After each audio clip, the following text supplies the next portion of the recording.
We're going to get started here. My name is Chris Englebert with Englebert Financial Advisers in Allentown, Pennsylvania. I have Kara Kelly as well. Everybody should be able to see my screen. We're going to talk about Medicare tips, tricks, and traps. Give you a little background on myself. Obviously, Englebert Financial Advisers. We're in Allentown, Pennsylvania. We are what's called a registered investment advisor. We provide a lot of investment solutions for clients. But today's webinar, I just want to make sure that everybody understands there is no financial arrangement between Kara Kelly and her company and Englebert Financial Advisers. Why we are doing this webinar is that we have many of our older investment clients ask us questions all the time about Medicare, how they sign up, what should they do. And a lot of times when people get close to the magic age of 65, a year before, they may go to look on the internet for information. They may go to a seminar. So what we wanted to do is to give you an overview of what you should really do to make the best choice for yourself. So again, we're a registered investment advisor in Allentown. We just wanted to really have people understand that we're trying to provide an educational service here. So with that, Kara, why don't you introduce yourself and give our audience a little background on who you are and what you do? Hey everyone, I'm happy to be here today.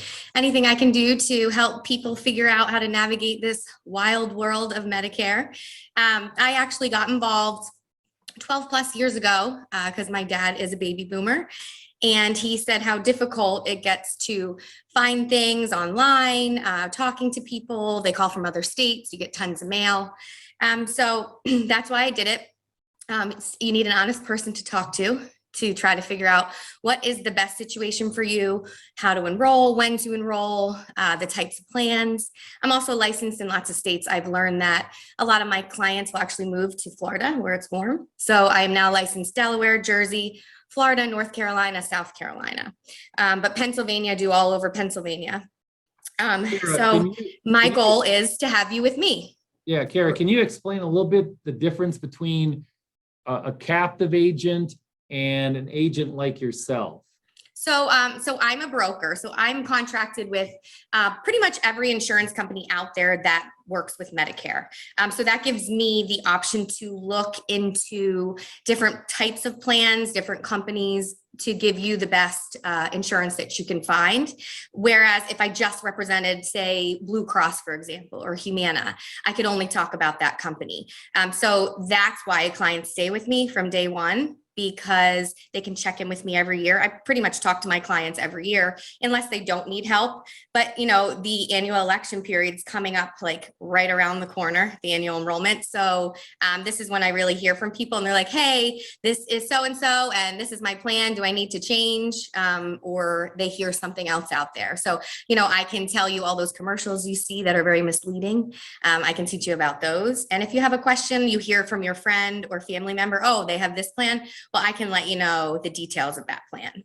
Oh, that's great background, Kara. Why don't you jump into what is Medicare? I mean, everybody knows what it is, but do we really know what it is? Right. So, and this is just basic stuff. Medicare was signed into law by Congress in 1965, and it's administered by a government agency called CMS. That's the Center for Medicare and Medicaid Services. So you will see that on statements that you get with Medicare, but a lot of people think that Medicare is Medicaid, and that is something that we like to make sure Medicare is its own entity, and Medicaid, that is for certain poverty levels, people that need extra help. So just so you know that what Medicare actually is, and it's insurance for seniors.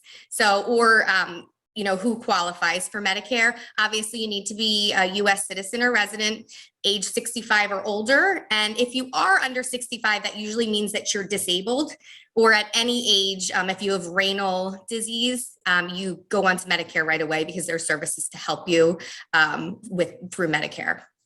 Gotcha. Well, why don't we talk about Medicare 101? I mean, what are the basics? And everybody hears Part A, Part B. Why don't you run through what the different parts are and how they interact with each other? So that is what a Medicare card looks like. Some of you on here might have one already. Some of you might be applying for one.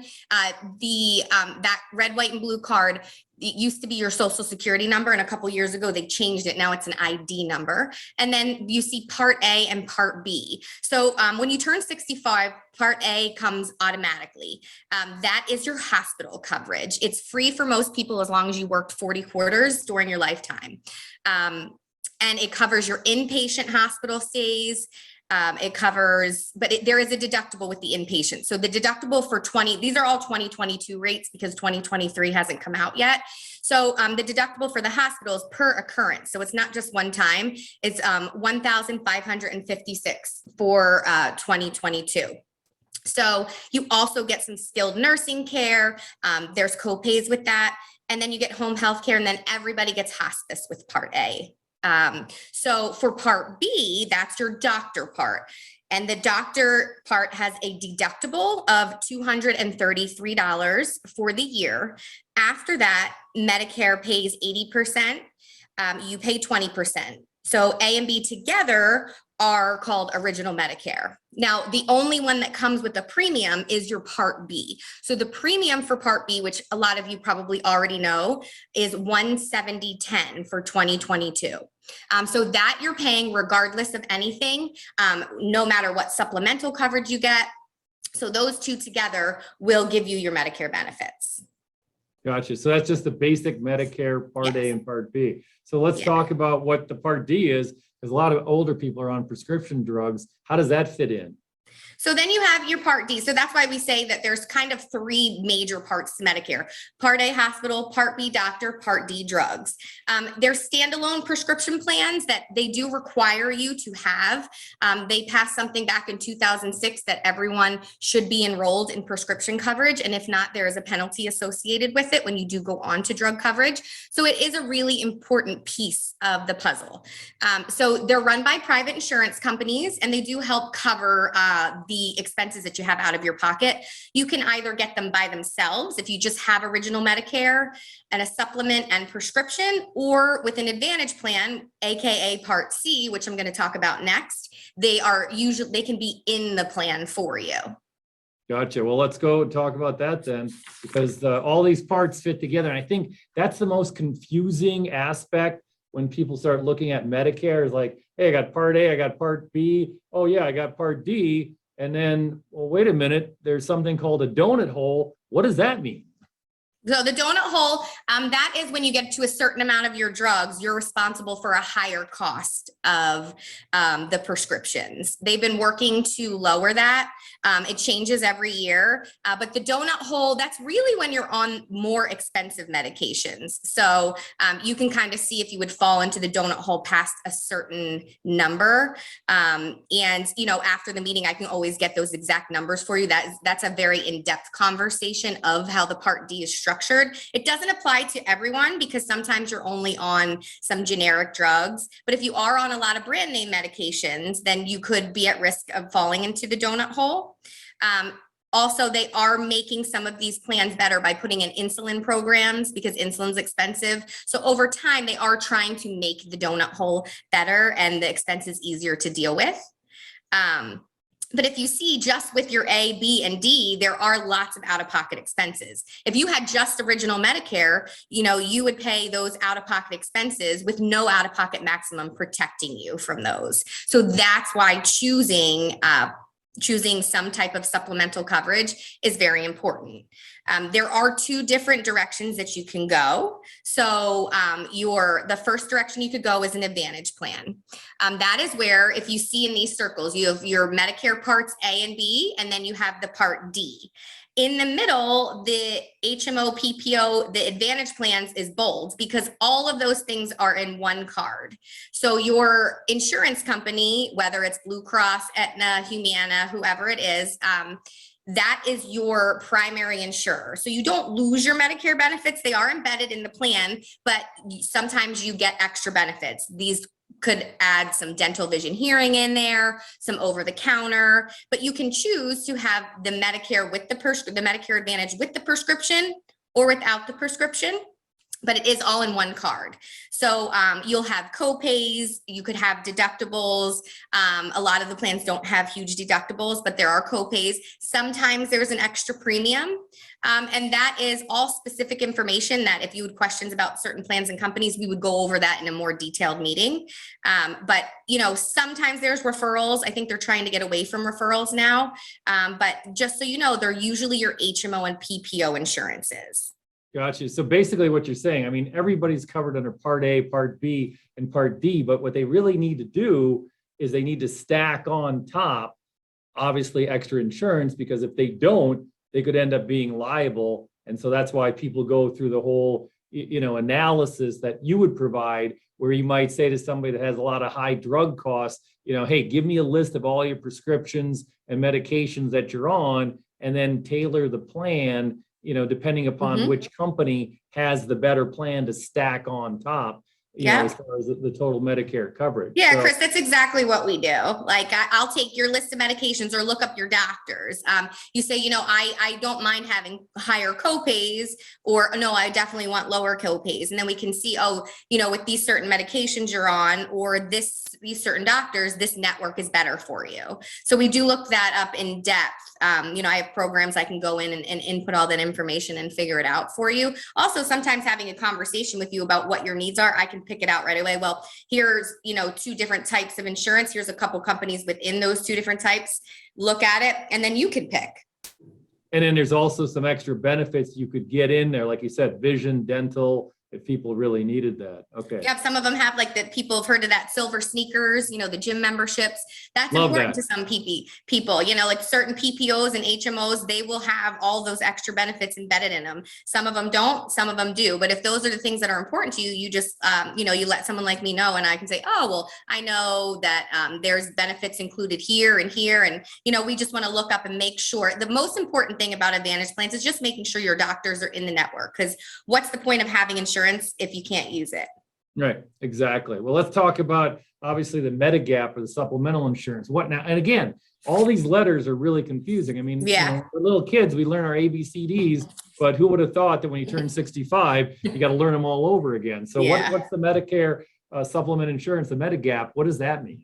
So, we talked about Medicare Advantage. That's your one way that you can go, where everything's in one. When you go over to the Medigap, this is more like a la carte, or they say like a puzzle. You have your Medicare A and B. So, that's what gets you in the doctor. There's no network, no referrals. Medicare is your primary.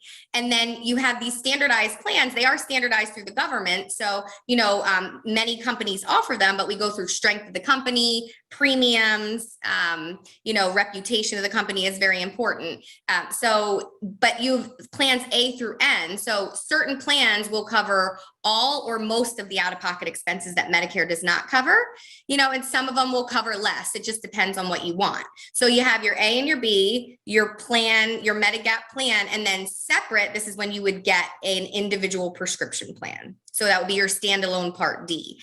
So instead of having everything in one, you are going to have 3 cards that you use. You show your Medicare card, you show your supplement card, and you show your prescription card. But you have everything in there that you need, and sometimes less out-of-pocket expenses.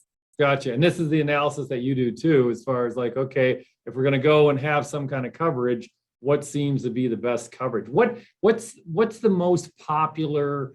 I mean, for somebody in relatively good health, they hit age 65. What's the most popular kind of coverage? Now, we know everybody's going to be different. And obviously that's what I'm trying to stress in this webinar, is that they call you, because we can't stress enough that whether you use a CPA to do your taxes or an investment advisor to help you invest your money, that you're a consultant from that same standpoint. But just give us an idea what the typical person in good health, what do they have? So it's a little loaded question and a little loaded answer, but to make it kind of simple, number one, it depends on where you live. In the area we're in, Lehigh Valley, where we are, there's certain plans. In the Philadelphia Bucks, there's certain plans. Also, there's difference in premiums depending on where you live and how old you are. When it comes to the Advantage plans, they honestly are becoming much more popular. because the premiums are lower, the copays are getting lower, the networks are big, and they do have these added benefits. But if you're talking about the Medicare supplement, the Medigap, the most popular plans that people are looking into are usually Plan G and Plan N. So they phased out Plan F for anyone that's getting onto Medicare since 2020. And Plan F, you have nothing out of your pocket. You just pay a premium. But now they've replaced it. They're still really good. G Plan and N Plan are still covering a lot of the out-of-pocket expenses that you need. So those are what I see as the most popular for the Medigap. Like I said, when it comes to Advantage, it depends on where you live and what hospital network you use to figure out, what's good with that. But I'm at like 50-50. I have half the people want supplements and the other half want Medicare Advantage plans. Gotcha. So if somebody travels to see their kids in another state, typically what do they end up doing? Do they do an Advantage plan, or how do they? Well, there's travel benefits on all plans now. So, I mean, if you know that you want to stick with a PPO, if you know that you're going to be spending time out of the state and you just want to use a doctor. I mean, when you're traveling, normally you only go for an emergency purpose. You're not like, oh, I'm going to go travel and I'm going to go see the doctor while I'm there. You're usually, unless you're staying with like kids somewhere or family somewhere or even friends for a couple months, and that you have to get a checkup or see a doctor. But, there's different levels of travel insurance. And if you deal with a very big network, when it comes to the PPOs and HMOs, you don't have to worry about, usually they have a network provider in another state. But when it comes to the Medicare supplements, the Medigap, you can go to all the states and have foreign coverage. Gotcha. Okay, great. Well, now we got to get people have to get enrolled. So let's talk about that, because obviously there's a time frame or a shot clock that you got to get into. Why don't you explain how that works? Because I see a lot of people get very, concerned, and, obviously October is a big month and everybody runs around. Talk about enrollment. And the real question is, do you have to do it every year? Do you have to re-enroll every year? How does the enrollment process work? Well, we are getting close to the busy time. That's why I'm lacking sleep. So if I have bags under my eyes, it's because I'm training with like 30 companies right now to see what the new benefits are coming October 1st. So that's what's coming up right now. It's actually exciting. A lot of people think, though, that every annual enrollment period, you have to make sure that you do something to continue your plan. In September every year, everyone gets their annual notice of change. So that tells you what is changing in your plan. Also, all these new plans are coming out. You're getting stuff in the mail. You're seeing stuff on TV. It becomes extremely overwhelming. But this is the major time to make your changes or pick a new plan. So that is October 15th to December 7th. Coverage will be effective January 1st. So at that time, you can change to an Advantage plan. You can change your current coverage. You can, also you can change your Medicare supplements lots during the year if you go through underwriting, but a lot of people will either get into a Medicare supplement or maybe even get out of a Medicare supplement during the enrollment period.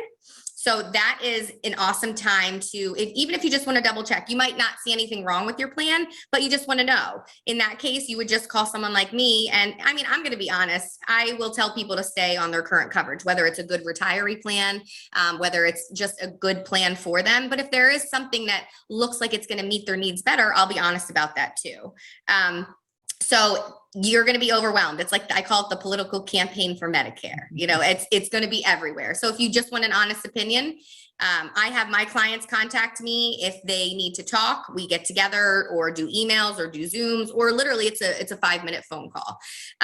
So the initial enrollment period, now that some of you probably already have gone through, because I think some of the people registered are already on Medicare that are on this meeting. So that happens 3 months before you turn 65, the month you turn 65, and then 3 months after your 65th birthday. So if you're getting close to there, it's always good to start to talk to someone about 6 months before you're deciding that you're going to take your Medicare.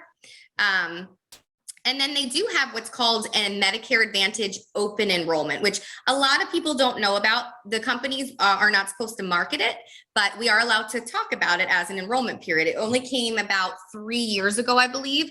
So what happens is after the enrollment, this AEP is over, there is one more enrollment period that opens up from January 1st to March 31st. And then your coverage is always effective that following month. But this gives you the time to, I call it like stayer's regret or buyer's regret. Either you stayed with the plan and didn't change, there's another plan available that you want, or you're able to make one change just this one time if you feel like that you didn't make the change in time, or you don't like the plan that you chose in the annual. So people always think, oh, I'm stuck, I can't do anything else. If I pick this plan now, I'm in it for life. It's not that way. There's plenty of enrollment periods. And if you ever have questions about it, just ask, because you don't know until you ask. Right. Gotcha.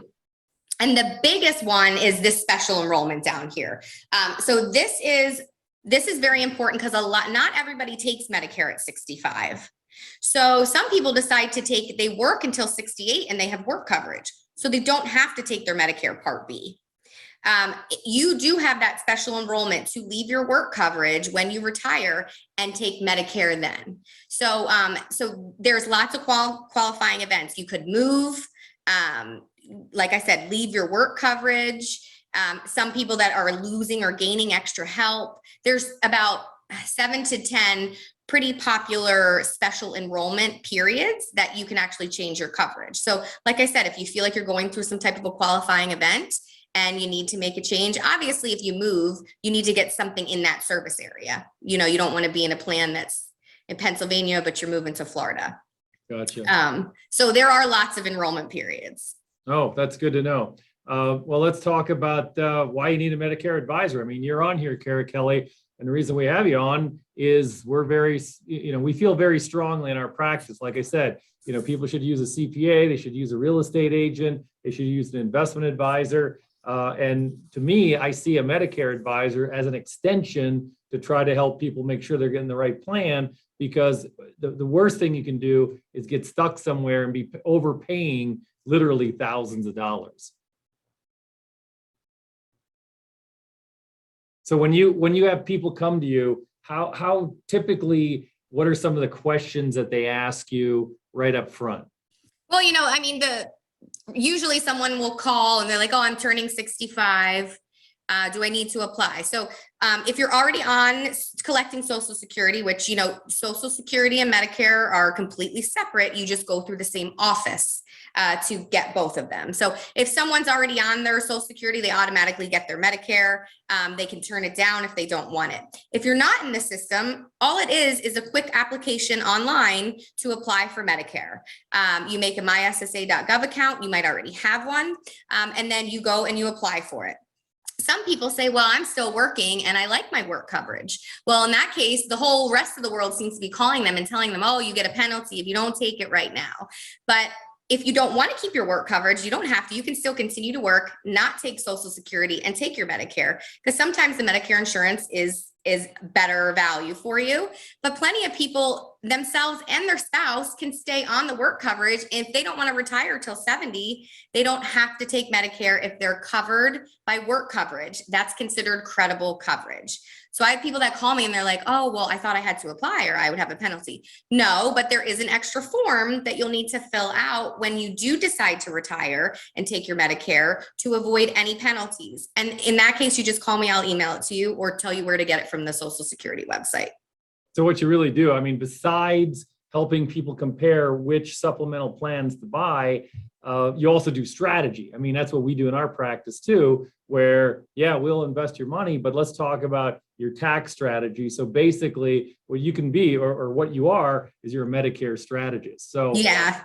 Okay, well, let's get to the meat. I mean, everybody's been listening to us, but we want to reel them in by the end of the webinar here today to talk about the tips, traps, and tricks. Well, one of the things, and you mentioned it, that I see that actually drives me crazy is that when people sign up for Medicare, they believe that they've got to sign up for Social Security. And I did a video a couple of weeks ago talking about how taking your Social Security early is one of the worst things you can do, because number one, you get less Social Security if you take it early versus your full Social Security. Number two, the other problem is Social Security is taxed in a very regressive tax. People don't realize this, but they can lose 50 to 85% of their Social Security, depending upon how much income they have, if they're still working, et cetera. So I think you brought up some good points. And I think down at the bottom of this slide, we talk about it, that when you go into that portal, you do not have to apply for your Social Security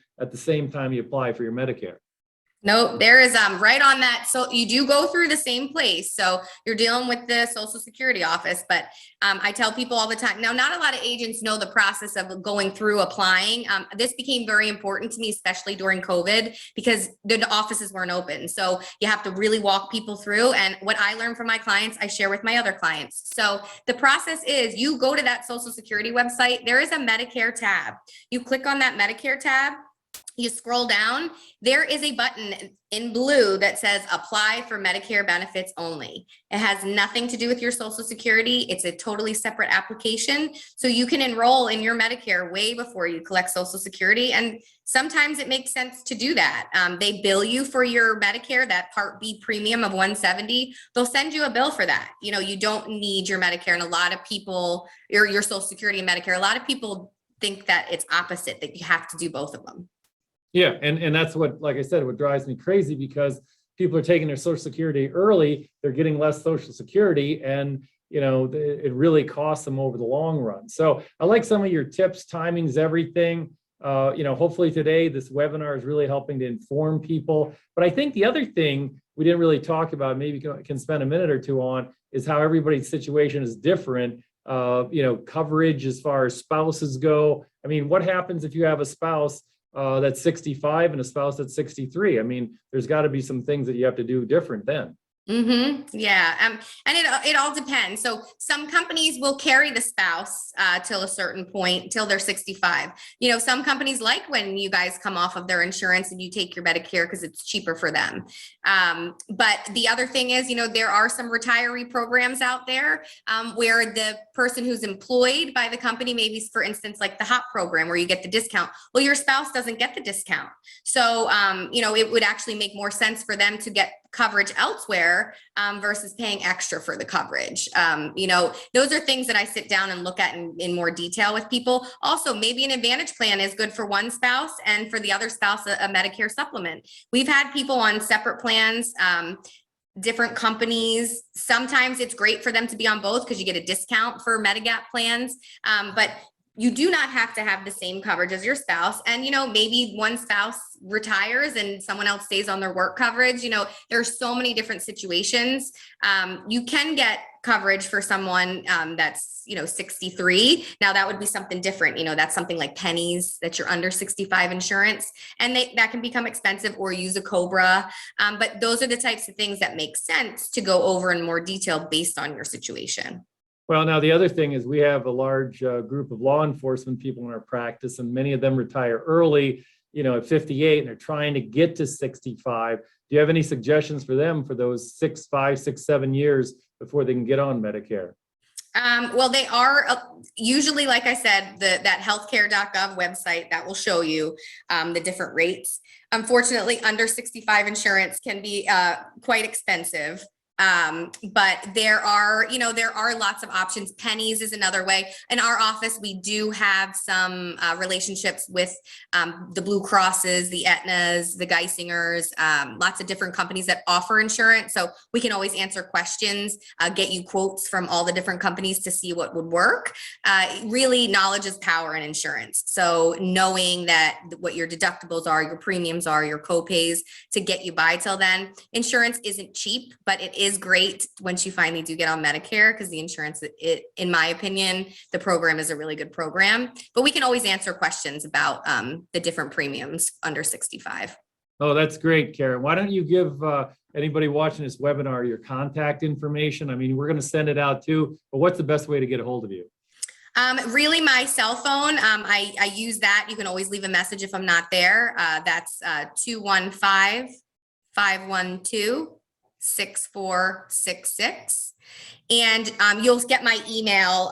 It's a little bit long, but it is my name, Kara, Kara.Kelly, Kara.Kelly@bgainsurance.net. So definitely pay attention to your email. Like I said, you can call me just for questions, even if you want. I have people that call me and then they call me 2 years later to go through with things, or they just have a question. And like I said, if I can tell you over the phone that you're in a good position or that I can help you, I will tell you that. But it doesn't hurt to ask someone that works with all of the companies instead of just calling an 800 number. Oh, that's super, Kara. Well, we're going to wrap it up here. Again, you've been more than helpful. We really appreciate that, the information that you give. I mean, this webinar is being recorded. We're going to be sending it out to everybody that signed up. We're also going to be sending it out to other people. Oh, I got a question that came in late here. What does it cost to work with a Medicare broker? Good question. Thanks very much. How does it work? What does it cost? Well, so I don't charge, so I don't know how everyone else operates out there. There is no cost to work with me. The insurance companies pay me directly. So for me, 99.5% of the time, you need some type of coverage, and I can get you that coverage. So I really like my job. I feel like when it says like agent or broker, I feel like I'm more of like an educator. What I like to do is educate, do a strategy with you, and then at one point you're going to need to get on something, so I will get that for you. So I do not charge, even if you don't end up working with me, that we keep you on your work coverage or something like that. But 99.5% of the time you will end up working with me after we talk. Yes, because guess what? None of us can stop time. We are all getting older, and we are all going to hit that magic age of 65. So, Kara, we're going to wrap it up here. Thank you very much. We appreciate your time. We appreciate the information as well. And hopefully some of the people that are on this webcast or look at it, contact you, and you can help them out. But thanks, and we'll be talking to you soon. Thanks, guys.